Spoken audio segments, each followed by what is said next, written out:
اللہ کی طرف ذہن لگائیں اور دنیا کے بارے میں یہ سوچیں کہ یہ دنیا عارضی چیز ہے،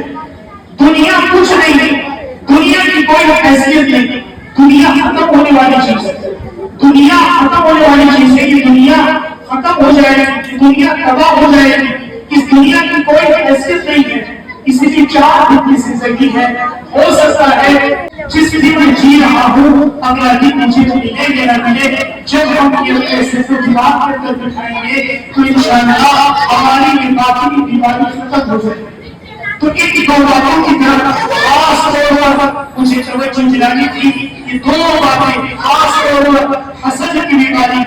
اور غیبت کی بیماری، یہ 2 بیماریوں سے اگر مسلمان ہو جائے خدا کی قسم زیادہ تر اختلافات، زیادہ تر جھگڑے، زیادہ تر اتفاقیاں، زیادہ تر تنازع، زیادہ تر جھگڑے اسی بنیاد پر ہوتے ہیں، یا تو ہم کسی سے حسد رکھتے ہیں یا کسی کی غیبت کرتے ہیں۔ جب ہم کسی کے بارے میں غیبت کرتے ہیں اور ان 4 عاقبتوں میں جن ہم بیٹھے ہوئے ہیں ان 3-4 عاقبتوں میں سے ایک آدمی اگر اٹھ کر کسی سے اس بات کو ذکر کر دیتا ہے تو بات بہت آگے چلی جاتی ہے، بات بہت آگے بڑھ جاتی ہے۔ اس وجہ سے ان پر اور زیادہ ہمارے سماج کے اندر، ہمارے معاشرے کے اندر برائیاں پیدا ہوتی ہیں، ہمارے سماج کے اندر اور زیادہ اختلافات جنم لیتے ہیں، اور یہی مسلمانوں کی بدحالی کا سبب ہے، یہی مسلمانوں کی بدحالی اور مسلمانوں کی تنزلی کا سبب ہے۔ مسلمانوں کو چاہیے کہ مسلمان ان تمام باتوں سے پرہیز کریں، ان تمام باتوں سے بچنے کی کوشش کریں۔ یہ تمام باتوں سے جب ہم بچنے کی کوشش کریں گے تو انشاءاللہ ہم قرآن کریم کی تعلیمات پر عمل کرنے والے ہیں، ہم قرآن کریم کی تعلیمات سے فیض اٹھانے والے ہیں، ہم قرآن کریم کی تعلیمات سے روشناس ہوں گے اور قرآن کریم کی تعلیمات کو وسیلے سے لگائیں گے۔ قرآن مجید کی محفل ہے، قرآن کریم کی تکمیل کا موقع، ہمیں قرآن کریم کی تکمیل کے اس موقع پر آج بہت سے عزائم کر کے، بہت سے ارادے کر کے اور بہت سی نیک ارادے کر کے آج ہمیں یہاں سے اٹھنا ہے کہ انشاءاللہ ہم تمام نیکیوں کے اعمال کریں گے، ہم تمام اچھے اعمال کریں گے، بری باتوں سے بچنے کی کوشش کریں گے۔ جب ہم انشاءاللہ رمضان المبارک کی اس موقع پر، رمضان المبارک کی اس مقدس مہینے میں اور قرآن کریم کی اس تکمیل کے موقع پر جب ہم ارادہ لے کر اٹھیں گے تو اللہ کی ذات سے امید ہے کہ اللہ تبارک و تعالی جب ہم کوئی ایک عمل کا ارادہ کرتے ہیں تو حدیث میں فرمایا گیا انما الاعمال بالنیات، اعمال کا دار و مدار نیتوں کا ہے۔ جب ہم نیک نیت رکھیں گے تو اللہ تبارک و تعالی کی طرف سے توفیق آسان ہو جائے، اللہ کی طرف سے توفیق آسان ہو جائے، اللہ کی طرف سے ہمیں خیر کی توفیق ملے گی، اچھے کام کی توفیق ملے گی اور انشاءاللہ ہمارے لیے نیکی کا کام کرنا آسان ہو جائے۔ اور اگر ہم رسمی طور پر کسی بھی عالم کا بیان سن کر، کسی بھی عالم کی بات سن کر اگر ہم ایک کام سے سنیں گے دوسرے کام سے نکالیں گے اور ہم رسمی طور پر یہاں پر بیٹھیں گے تو پھر ہمیں کوئی فائدہ ہونے والا نہیں، ہمیں اسی کا فائدہ ہوگا کہ جب کہ ہم قرآن حدیث کی بات سن کر، قرآن حدیث کی بات سن کر اپنے سینے سے لگائیں، قرآن حدیث کی بات سن کر اور ہم عمل کرنے کی کوشش کریں گے، ارادہ کریں گے کہ انشاءاللہ ہم قرآن کریم کی تعلیمات پر عمل کریں گے۔ قرآن مجید کی ایک آیت میں نے آپ حضرات کے سامنے تلاوت کی جس میں اللہ تبارک و تعالی نے فرمایا ان هذا القرآن يهدي للتي هي اقوم۔ قرآن مجید کے بارے میں اللہ تبارک و تعالی نے فرمایا کہ یہ قرآن وہ ہے، یہ قرآن وہ ہے جو سیدھا راستہ بتاتا ہے، یہ قرآن وہ ہے جو سیدھا راستہ دکھلاتا ہے، یہ قرآن وہ ہے جو صراط مستقیم کی طرف انسان کو گامزن کرتا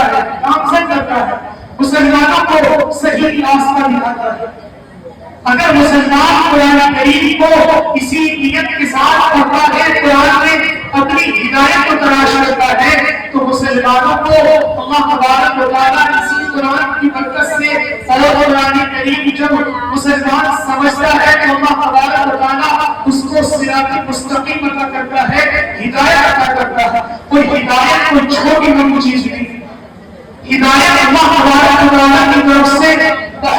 چیز ہے. یہ خیر جس کو بھی جائے اس کی زندگی اس کا مقدر سمجھ جائے. ہدایت کی بڑی بڑی چیز ہے. ہدایت کی بڑی بڑی چیز ہے کہ اگر اللہ تبارک و تعالیٰ کی طرف سے کسی کو ہدایت مل جائے، خدا کی قسم اس کو دنیا اور آخرت کی سب سے بڑی خیر مل گئی. دنیا کی سب سے بڑی خیر مل گئی. سب سے بڑی خیر اگر کسی کو مل گئی تو سمجھ لو اللہ تبارک و تعالیٰ کی طرف سے اس کو ہدایت مل گئی. ہدایت کی بڑی بڑی چیز. تو اس ہدایت کو حاصل کرنے کے لیے ہمیں قرآن کریم کو سمجھنے کی کوشش کرنی. قرآن کریم کو سمجھنے کی کوشش کرنی ہے کہ قرآن کریم ہم سے کیا مطالبہ کرتا ہے، قرآن کریم ہم سے کیا چاہتا ہے. قرآن کریم کا ہر لفظ، قرآن کریم کی ہر آیت ہم سے کیا کہتی ہے، قرآن کریم کی ہر آیت ہم سے کیا مطالبہ کر رہی ہے. جناب رسول اکرم صلی اللہ علیہ وسلم نے قرآن کریم پڑھنے والوں کے لیے، قرآن کریم سننے والوں کے لیے، قرآن کریم کی تعلیم دینے والوں کے لیے، قرآن کریم کی تعلیم دینے والوں کے لیے جناب رسول اکرم صلی اللہ علیہ وسلم نے فرمایا خیرکم من تعلم القرآن وعلمہ، کہ تم میں سب سے بہتر وہ شخص ہے جو قرآن کو سیکھتا ہے، قرآن کو سکھاتا ہے، قرآن کریم کی تعلیم میں مشغول ہے، قرآن کریم کے مشغلے سے لگا ہوا ہے.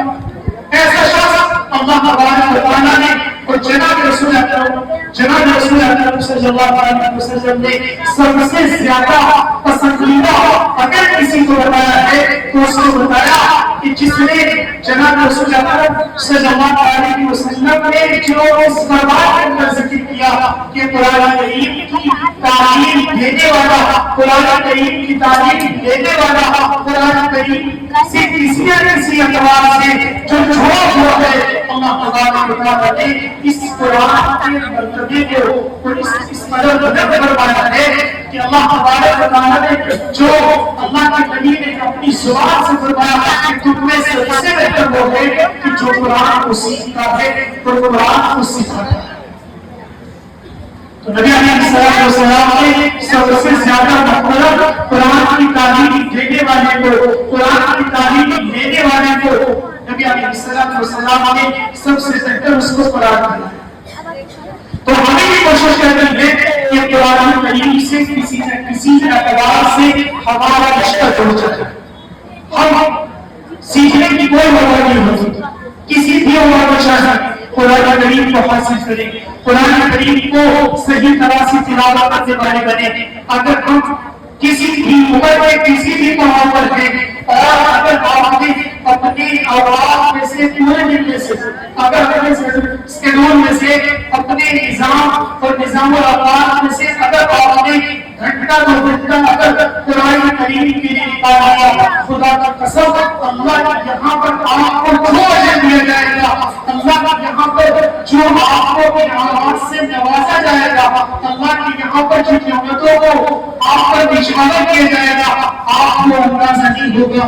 آپ اندازہ نہیں کر سکیں گے کہ اللہ تبارک و تعالیٰ کی نعمت کس قدر، اللہ تبارک و تعالیٰ کی کس قدر نعمت آپ پر نشانہ ہوگی، اللہ تبارک و تعالیٰ آپ کو کس قدر نوازے گی. یہ نبی علیہ السلام کا وعدہ ہے. تو ہمیں قرآن کریم سے اپنے رشتے کو مضبوط کرنا،